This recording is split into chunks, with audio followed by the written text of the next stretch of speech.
Oui, bonsoir, merci. Est-ce que vous pouvez nous parler un petit peu justement des lycées PC qui sont à proximité, enfin, où est-ce que vont vos élèves en général quand ils vont sur la filière PC? Ouais, alors, les étudiants qui prennent la filière PC se retrouvent, en tout cas pour les vœux Paris Intramuros, ça balaye vraiment tous les lycées parisiens. En grosso modo, ça va des PC étoiles de Saint-Louis, Fénelon, etc. pour les meilleurs d'entre eux, jusqu'à des PC qui sont... Enfin, il y a pas mal de PC. Moi, les étudiants qui prennent l'option PC, généralement, je leur donne une liste de lycées au deuxième semestre et puis je leur propose de faire leurs vœux dans cette liste de PC qui sont toutes les PC parisiennes. Après, en niveau de proximité, il peut y avoir, il y a Lavoisier qui est pas très loin d'un point de vue géographique, la PC Lavoisier. Beaucoup se retrouvent à Charlemagne tous les ans en PC étoile. C'est le gros de ceux qui prennent l'option PC. Hein. Grosso modo, il y en a peut-être 20% qui se retrouvent au lycée Charlemagne, ce qui est énorme hein, par rapport aux effectifs. Et puis ça balaye un peu, il y en a plein, il y a vraiment plein. Janson de Sailly, Saint-Louis.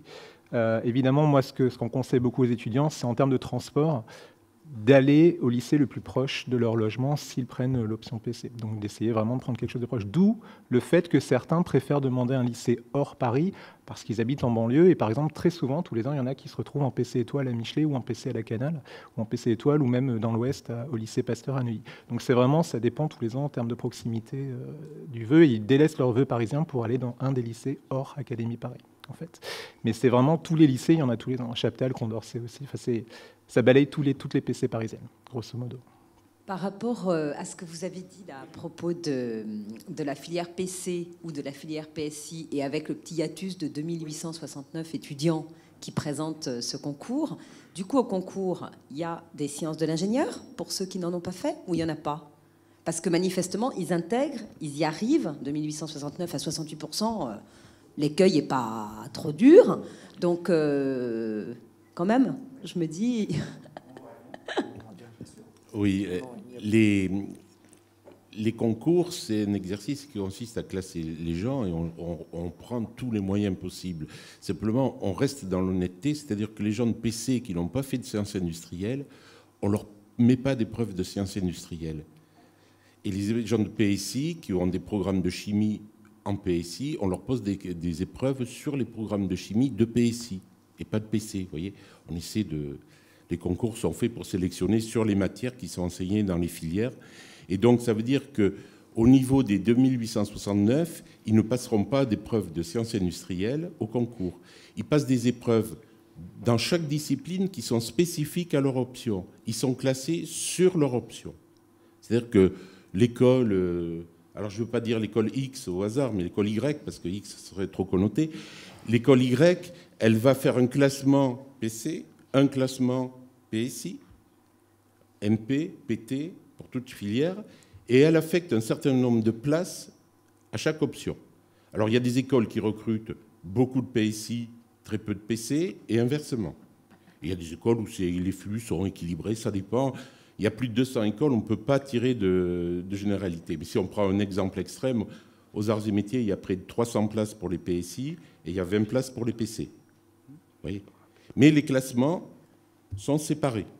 Forcément, parce qu'on est obligé de les classer de manière séparée puisqu'ils ne passent pas les mêmes épreuves. Et donc les places, les 2869 places de PC, c'est des gens de PC qui concourent entre eux et qui sont nullement en compétition avec les gens de PSI. Voilà. Ça veut dire que l'intégration, vous l'avez compris, personne n'est pénalisé sur l'intégration. En revanche, ça veut dire que quand on se retrouve dans une école généraliste ici, on va devoir refaire des sciences de l'ingénieur, ça c'est sûr. Alors évidemment, les gens ne vont pas être complètement dans le même bain, on va essayer de les accompagner, les adapter. Mais Bonsoir. Ma question, je voulais savoir quelle était la proportion d'élèves de PCSI qui partaient en PC et celles qui restaient en PSI. Et de la même façon, la proportion d'élèves qui viennent chez nous en PSI. Alors je crois que c'est très variable d'une année sur l'autre. Je vous laisse... En moyenne, sur les dernières années, la moitié vont en PC, enfin choisissent PC à la fin du premier semestre, et l'autre moitié choisit PSI. Voilà. Après, pour les... Je te laisse... Pour les deuxièmes années, Oui, alors en deuxième année, bien sûr, en deuxième année PCI, on récupère tous nos montants de PCSI, mais on complète la classe, on augmente la classe avec tous les gens, alors écoutez, hein, qui viennent d'une première année PCSI d'un lycée où il n'y a pas de PSI. C'est-à-dire qu'il y a une PC. Parce que la situation symétrique à la nôtre existe. Il y a des lycées qui ont une première année PCSI et une PC ou une PC étoile en suivant. Donc dans ces lycées-là, les gens qui veulent faire PSI, ils font leur deuxième semestre en PSI, de PSI de première année dans leur lycée, mais après ils changent de lycée. Et ils viennent où? À Raspail, avec d'autres bien sûr, et quelques redoublants éventuellement d'autres lycées. Et on garnit notre classe de PSI de cette manière-là. Oui, bonsoir. En fait, je voudrais savoir pour les élèves qui vont préparer en fait les concours. Déjà, j'ai vu que vous allez coacher ces élèves. Vous allez regarder les résultats obtenus pendant le premier semestre, la première année. Et après, vous allez les orienter vers des écoles qui sont le mieux adaptées et à peu près au même niveau, c'est-à-dire d'avoir plus de chances de réussir en fait le concours. Est-ce que vous confirmez déjà ce premier point? C'est une assistance, hein, nous ne prenons aucune décision, vos enfants sont libres. C'est juste que par l'expérience, on leur donne des éléments de réflexion pour qu'ils puissent faire leur choix de façon pleinement réfléchie. Oui, ça vous conseille, hein, pas plus. Oui, j'ai bien en fait conseil coaching, c'est-à-dire c'est un conseil, mais c'est à lui de prendre la décision de faire, de ne pas faire. Et ma deuxième question, en fait, c'est que est-ce qu'on peut retrouver dans les sites que vous avez cités tout à l'heure, que vous avez évoqués, les annales des concours pour qu'ils puissent en fait mieux se préparer au concours? En ce qui concerne le site prépa.org, vous devriez pouvoir trouver des annales d'oral. En ce qui concerne les annales d'écrit, il faut aller chercher sur le site SCEI où vous trouverez tous les écrits des années antérieures. Oui, vous avez aussi toutes les annales sur les sites des différents concours qui proposent tous les sujets d'écrit dans les différents concours. Alors, je voudrais illustrer votre première question par un petit panorama du concours central. Le concours central Supélec regroupe une dizaine d'écoles d'ingénieurs, les écoles centrales. Alors, il y en a à Paris, Lyon, Marseille, Nantes. Il y a les écoles, il y a Supélec, il y a Supoptique dessus, et je ne sais plus quelles autres écoles. Enfin, il y a une dizaine d'écoles sur le concours central. L'inscription, c'est un concours unique, les mêmes épreuves, les gens sont classés. Simplement, les gens s'inscrivent école par école et payent des droits d'inscription école par école.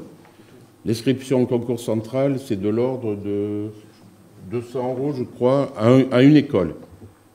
Donc vous comprenez, quand il y a 5 écoles centrales et que votre enfant veut s'inscrire aux 5, ça veut dire que pour son sponsor principal, c'est une dépense de 1 000 € potentielle. Et dans ces concours, il arrive très souvent que les gens, ah oui, Centrale Paris, c'est la plus cotée, mais c'est la plus difficile à avoir. On s'y inscrit, et puis on en prend une, voire deux, dans les autres écoles. Les classements sortent. Malheureusement, ça arrive bien souvent, Centrale Paris, on n'a pas. Et puis on est admis dans d'autres écoles sur lesquelles on ne s'est pas inscrit. On est admis virtuellement, parce qu'on a le nombre de points pour rentrer à Centrale Marseille, par exemple, qui est moins coté que Centrale Paris. Mais comme on ne s'y était pas inscrit, eh bien, on ne sera pas admissible.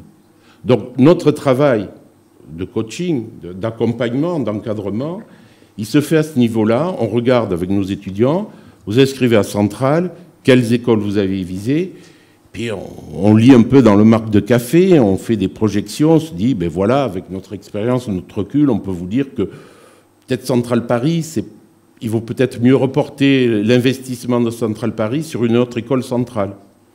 Voilà ce que l'on fait. Mais c'est un conseil, c'est une suggestion, c'est une proposition. Au bout du compte, on n'est pas là quand il clique sur le site en ligne et qu'il s'inscrit. Et comme ce n'est pas nous qui faisons les chèques, après, voilà. Hein. Mais on vérifie la liste d'écoles choisies une fois l'inscription faite. Donc il y a plusieurs séances avant et il y a une séance après. et on vérifie que tout le monde s'est bien inscrit, personne n'a oublié.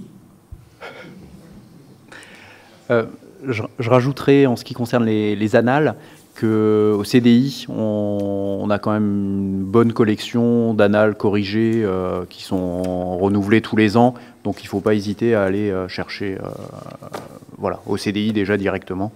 Parce qu'évidemment, ça peut s'acheter, mais si c'est disponible au CDI, c'est aussi bien. Alors, pour compléter aussi la préparation, mais ça, ce n'est pas une spécificité de Raspail. Vous allez le trouver dans toutes les prépas, toutes options confondues. Les profs, c'est bien connu, vous savez, en deuxième année, ils ne se fatiguent pas trop. Donc, pour faire des sujets de DS, de devoirs maison, qu'est-ce qu'ils prennent? Ils prennent un sujet de concours et ils le donnent à leurs élèves. Donc, ils seront entraînés avec pas mal de sujets de concours dans l'année. Et ceci, quel que soit le lycée, quelle que soit l'option, hein, je vous le garantis. On n'est pas novateur de ce côté-là. Une dernière question au sujet de l'enfant qui décide donc de faire une PC, donc de quitter votre établissement, probablement avec regret, mais puisque vous lui donnez le choix. Et quand il fait sa liste de lycées dans laquelle il va pouvoir être pris dans une PC, comment se fait le placement? C'est-à-dire que c'est par ses notes, c'est par un dossier? Comment ça marche, ça? Comment il est choisi? C'est une commission qui a lieu début juillet, donc sur Paris, hein, je parle du vœu parisien.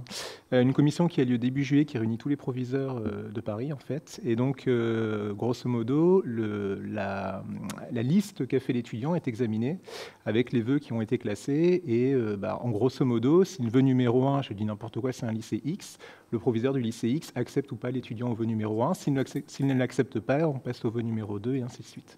Donc c'est comme ça que sont faites les affectations dans les différents vœux des PC à la fin, au début du mois de juillet, finalement, à cette commission-là.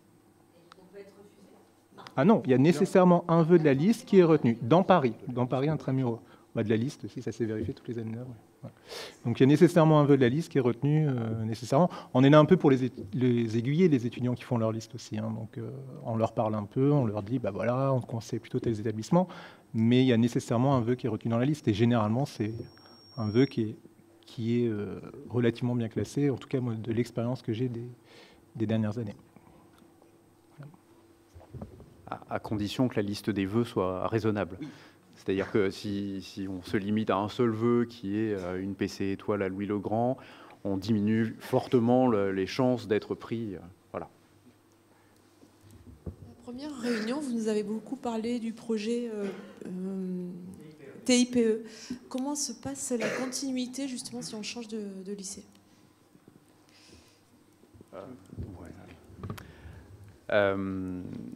C'est l'étudiant qui va voir ses nouveaux enseignants et qui va dire moi j'ai travaillé là-dessus l'année dernière, qu'est-ce qu'on peut faire?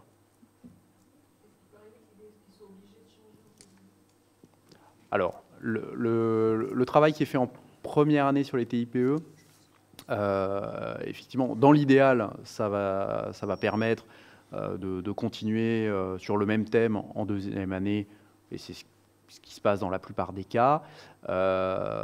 Mais alors, de toute façon, que ça soit avec PC ou PSI, avec changement d'établissement ou pas changement d'établissement.